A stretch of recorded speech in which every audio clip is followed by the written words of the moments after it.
श्री श्री 108 दुर्गा पूजा समिति के तरफ से अपने सभक समक्ष लैला तू माइक के मुंह में हटा हटा आवा धक छमिया के आबि रहल अछि हिला के राखि दे।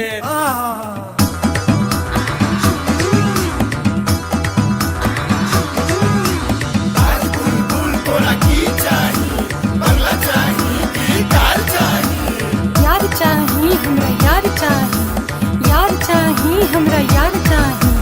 पैसा फेंक तमाशा देख पूरा कह जरिया इम्हर फेंक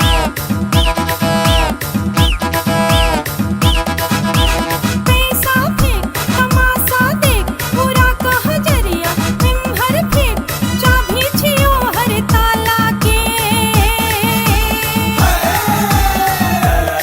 गुन साला के आइटम छिए मधुबनी वाला के लाला के गुन साला के आइटम छिए मधुबनी वाला के लाला के ना कोनो साला के आइटम छे मधुबनी वाला के लाला के ने कोनो साला के आइटम छे मधुबनी वाला के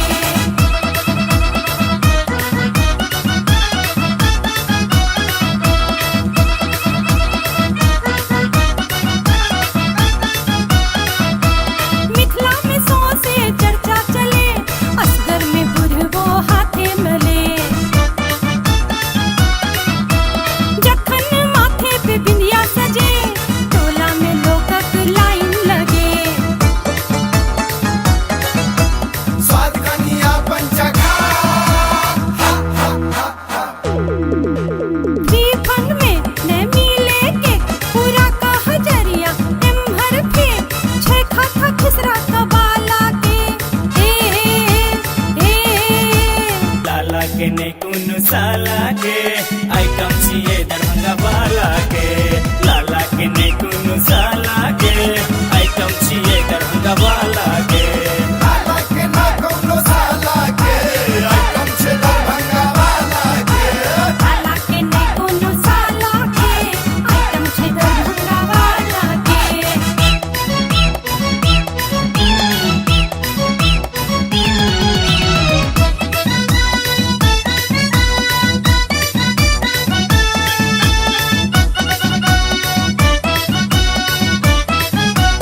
बड़ी फेमस छोई हुस्न राजा